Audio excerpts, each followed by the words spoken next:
Hello everyone. Welcome back to I Used to Hate the Color Yellow. I'm Jessica. And I'm Amber. And we're here today just kind of talking about the seasons that we're in. We'd mentioned many times that Jessica's in her 20s. So being in our 20s and me in my 40s, we have to, obviously there's differences. And it's funny because 2 decades I look back, I'm like, wow, my 20s, like I love that time. Like I love those experiences. But Jessica's in the thick of it. So we're going to kind of talk about that today and just see what is going on to be in the 20s. Like maybe you are in that stage, and I think every person has a different, their remembrance of the 20s or what they're experiencing in the 20s. So each person's different. But right now you are just 24 and a half technically. So you're right there. What are you feeling in the 20s?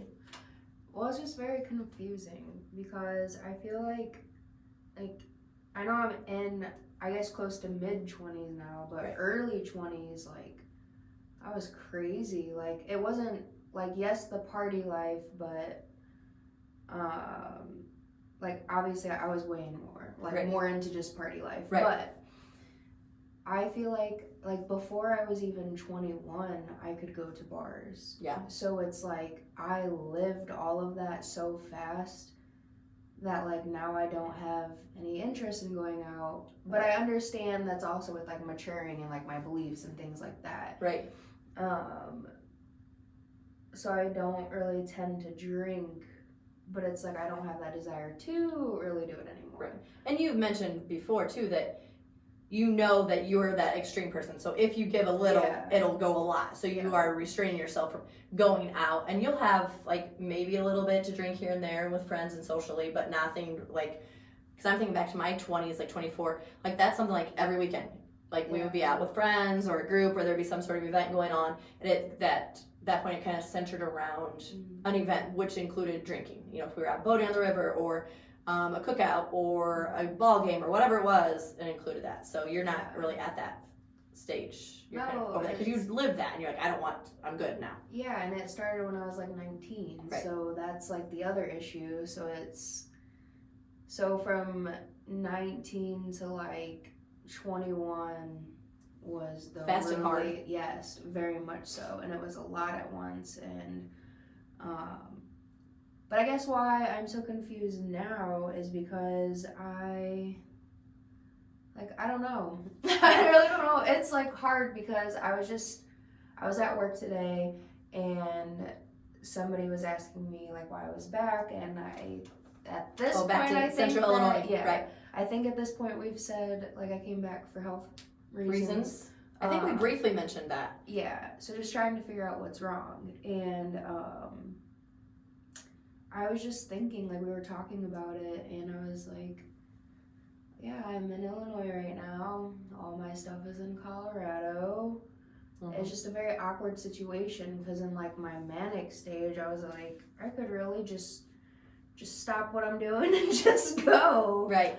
And then I know when I get there, I'm gonna be like, what did I just do? Right. Because that always happens. So I'm just in that weird moment of, like, all right, are there opportunities here? Can I see them? What can I do here? And what can, like, I keep myself busy with? And then I'm like, city life, fast paced. Like, there's so much to do there. And I don't know. I just feel like I'm in just this weird place, if that makes sense. It absolutely makes sense. I know. Oh, gosh.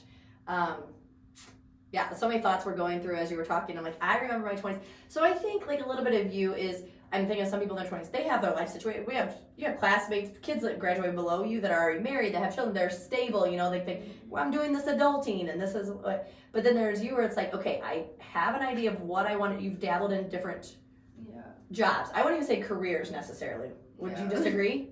No. Okay. So like jobs, because I think one, it is the manicness, but it's two, is that adventurous and not knowing what to settle and not settling. And when I say not settling, it's not mean like settling down, but not like settling for something less than what you know that you're worth and what you want to do. And that's a good thing.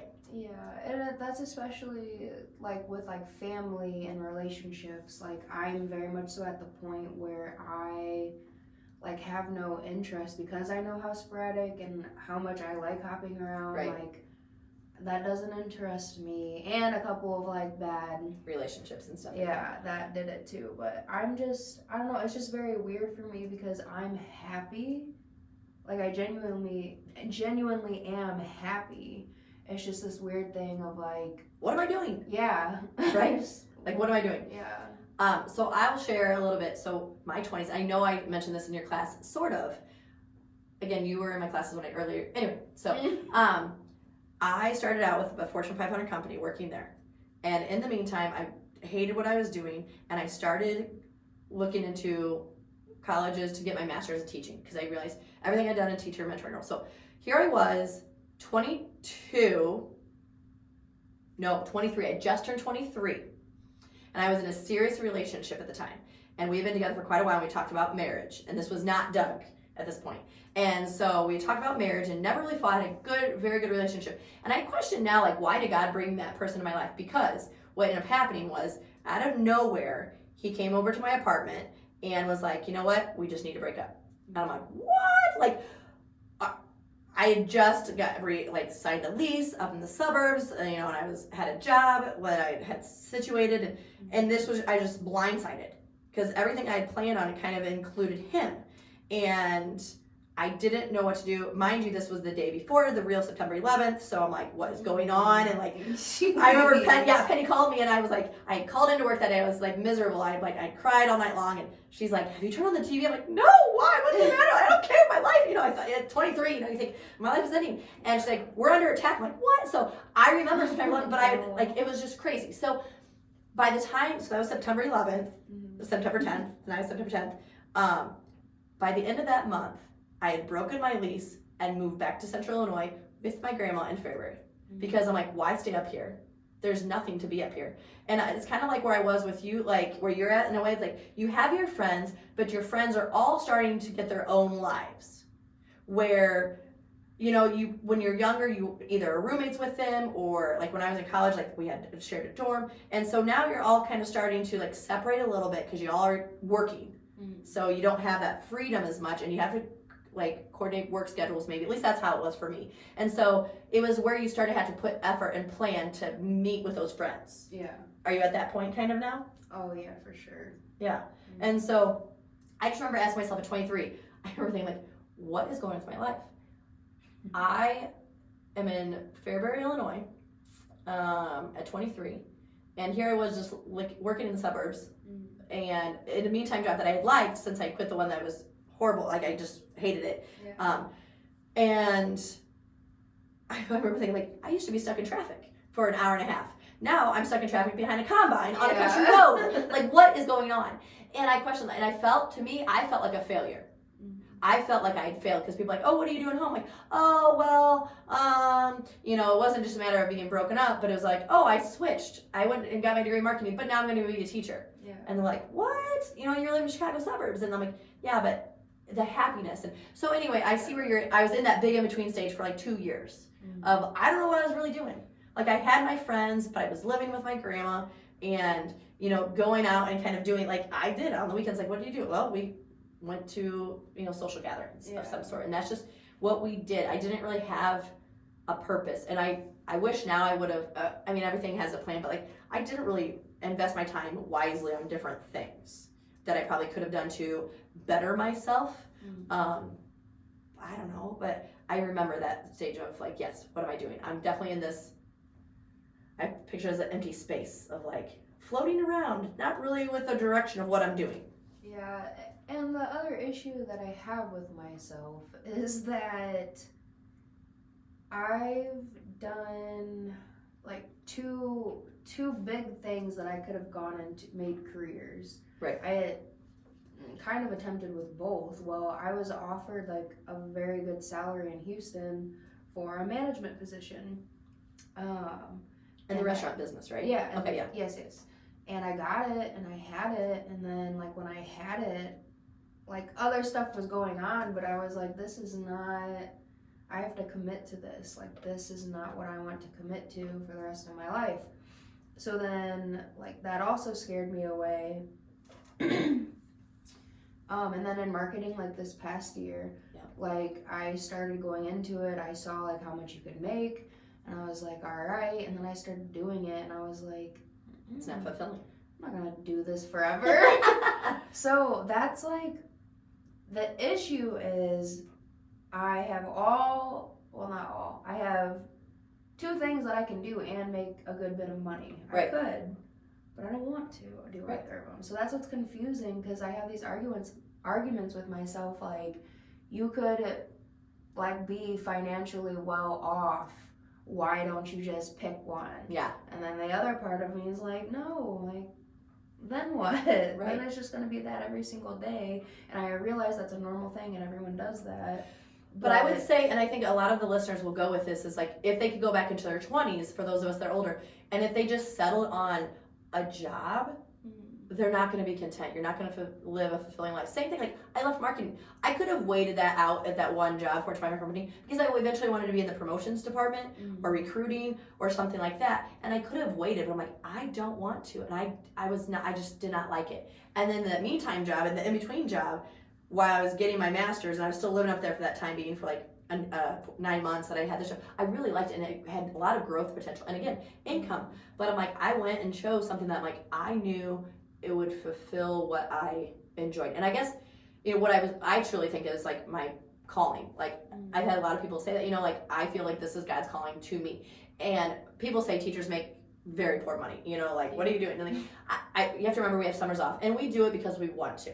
Like, I would love to make money based on commission, because if I was and I mentioned that to you before, like, if I was a teacher making commission, I would rock it. Like, my kids love me, and we do well, and they score well, and all of those things. Like, but that's not how it works. Yeah. So I think it's okay. You are at that stage where, like, okay, I'm good at a lot of things, and I can do a lot of things very well. But what do I want to do? Yeah. And that's okay if you don't know. But it's frustrating when you're in it. Yeah, and it was also frustrating, like, going to college, and everyone was like, oh, people go to college for one thing and they like don't like go do it. And I was like, no, that's what I'm going to do. Like, that's silly to me. Yeah. And now I'm here. What did you go to school for?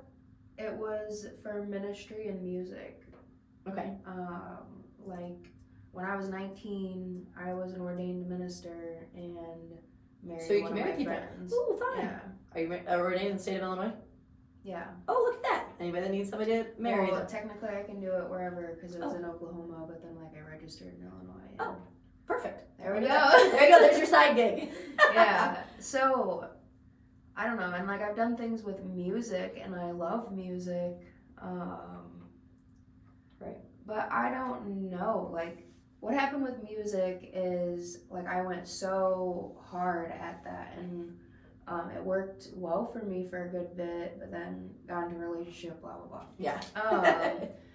But with that, like, music before all of that was, like, my peace and my quiet and my, like, because I just love music. Right. But then it turned into this, like, job. You had to do this. This is what it's got to sound like. And then it wasn't fun anymore.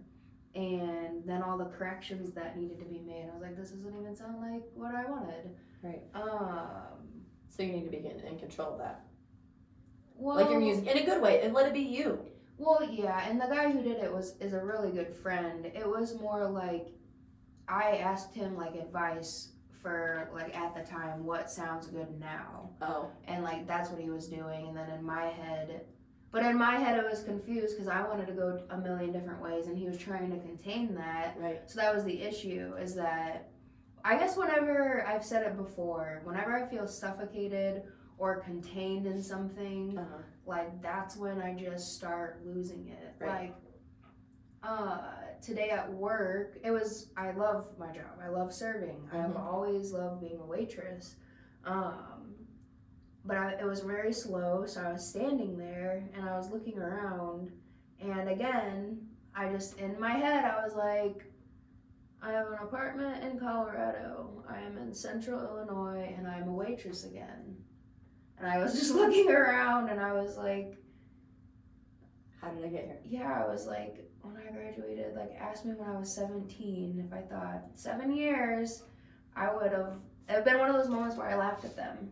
Right. It's like, no, I was out of here and I was going to stay out of here forever. Right. And now that I'm here, I'm like, what is going on? Right. What am I doing with my life? And it's so hard. You are in that, oh my goodness. And I shared this with Jessica too, but like when we started talking about the podcast, so that time that I went back and I lived with my grandma, I connected with a girl I used to go to church with, and we hung out a lot because my other friends had real jobs and they were people and doing things, and I was like, whatever, I'm substitute teaching and live with my grandma and whatever. So I didn't have any real responsibilities, very much like you. Like we're doing what we need to, we're paying our bills, but we are not committed to anything. Yeah.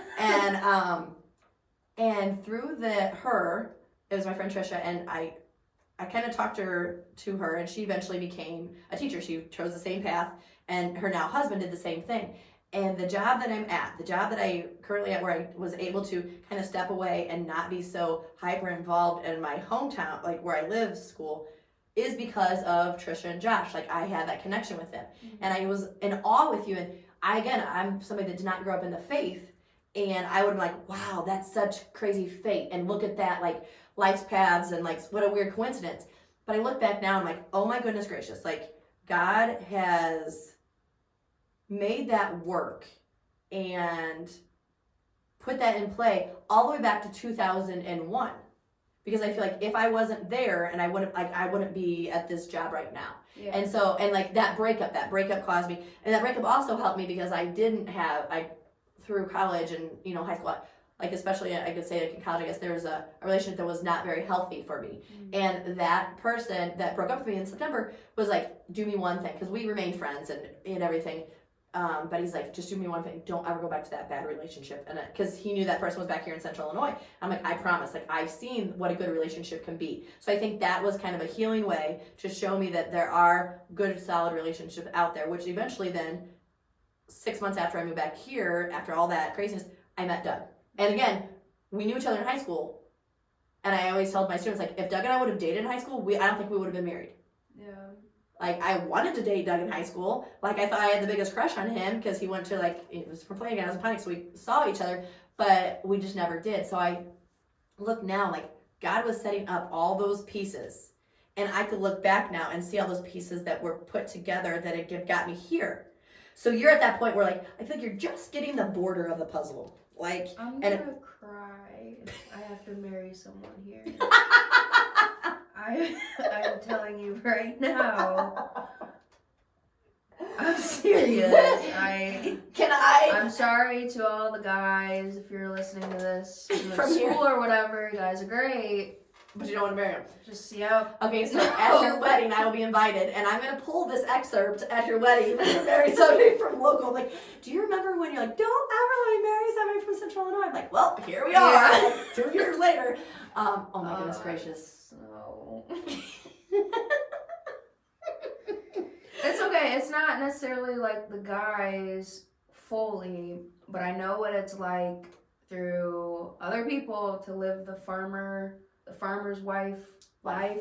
And that's that not for is you. Not for me. Oh, me either. Like, I look at it now and I realize, and Doug's not a farmer, so that's good. We love farmers. We're not saying. Oh yes, no, farmers are great. We love you. We would be disowned by our family if we came back. I just can never be a farmer's wife. Like, I'm so organized and like schedule oriented. Like, farmers work. Like, there is no shifts. They are just working on, like, so like, what time you coming home? There is no, I don't know. Like, if something breaks down. Yeah. So I could never be a farmer's wife. So kudos to those that can. Like, that's a lot of responsibility for our farmers and our farmers' wives. But yeah, I get it. And like, but there's so much more. But I also, too, at this point, you're like, do I want to stay in Central Illinois? I wouldn't have wanted to. I would have like, no way, just because I feel like you and I are both those adventurous people and adventure seeking. We always like, what's next? Yeah. I think that's what both of us have is like, what's next? And Doug is so many times like, I in my 20s and in my 30s, I was like, what's next? What's next? What's next? And I wasn't enjoying the present. Yeah. And it wasn't until I feel like I'm almost, when Angie passed, that's one reason, like, I got like a tattoo and I got, like of a dandelion for her and these other things. And I'm like, that is my reminder to live in the moment, appreciate those little things because she's not here on earth to witness that with her family. Mm-hmm. And so at that point, and also I feel like for me, when I had kids, because I was always in my 20s, I remember it's like, what was next? So, okay, I knew for me, I was going off to college after high school. And then after that, you get engaged. And then you get married. And then you have kids. And then, so I was already, and then once I had kids, it's like my vision, like okay, what's future gonna look like? Turned to like static. Did you ever grow up with TVs that had static in them? Like that's what I felt like my future was, because I didn't know what it was like to be a parent. I'm like, oh, now what? I don't know. I don't know what it's like to be a parent of a 2-year-old. I didn't know what it was parent like to be a 5-year-old. And now I'm like a parent of like tweens. And I'm like, I have no idea what it's gonna be like to be a parent of a high school kid. Yeah. I've learned to have to take it as it comes and roll with it and just realize like, okay, it's gonna be chaotic, but we're gonna handle it and we're gonna figure it out. But that's where I feel like you are, is like that constant like, what's next? Yeah. But I do think it is for you too, like that being like controlled or held back or restrained or like yes. Yes. I'm doing visuals with my hand. I'm a very hand gesture person, but I'm like holding you down. Yeah. And not that you're a caged animal and you're clawing out, but you don't want to be like. Yeah, because I just like I'm not trying to like whatever myself like talk prideful. Right. I've done so much. Right. So it's like I know there's so much more out in that world to see, and I get that. And that's why I love that I'm doing this, because we can talk about things like this. Right. But I don't know, just like standing in the restaurant, I was like I could be doing like so much like more. And I'm not like belittling that job, because I love the job and make good money at the job. I don't know, it's hard for me to be content. That's a good way to say it. And then I'll go on these long streaks of like, I'm good, like life is good. And then I'm like, all right. Now what? Yeah, like what needs to change to keep me like going? People are afraid of change, but that's what keeps me going. Like I need that constant change. Yeah, so. And I think that's part of figuring yourself out a little bit, you know, like, because you are still able to do that. You don't have those, you know, I talked about the stability that I have, like this, like I can't go anywhere. I have a mortgage, I have children and a husband, like I'm not going to up and move to Colorado. But I think it's still you trying to figure out like what you love. And I went to, I took students to a conference. I'm going to go to Mike Smith. I heard him say this to many students when I took him to speak. And I love this because you always just ask high school kids or kids that are, you know, whatever, what do you want to be when you grow up? What do you want to do when you grow up? And he worded like, what type of lifestyle do you want to live? And I think that's so important because like, and again, you're a little bit better now because like when you ask 17-year-old Jessica, she would say whatever. And now that you've lived some life, like I don't know if I want the fast life like in Texas. I don't know if I'd want to do that.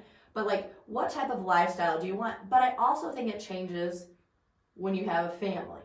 So if it's something that you definitely want a family, what do you, and so you could have like, okay, this is the lifestyle I want until I'm ready to settle down. Yeah. And this is the lifestyle I want. But also like that kind of ties into a career that can be that way. You know, this could be something where like this podcast leads into something that, you know, maybe somebody's listening, you know what, I think she'd be good for this. Yeah. And again, those puzzle pieces will come to you.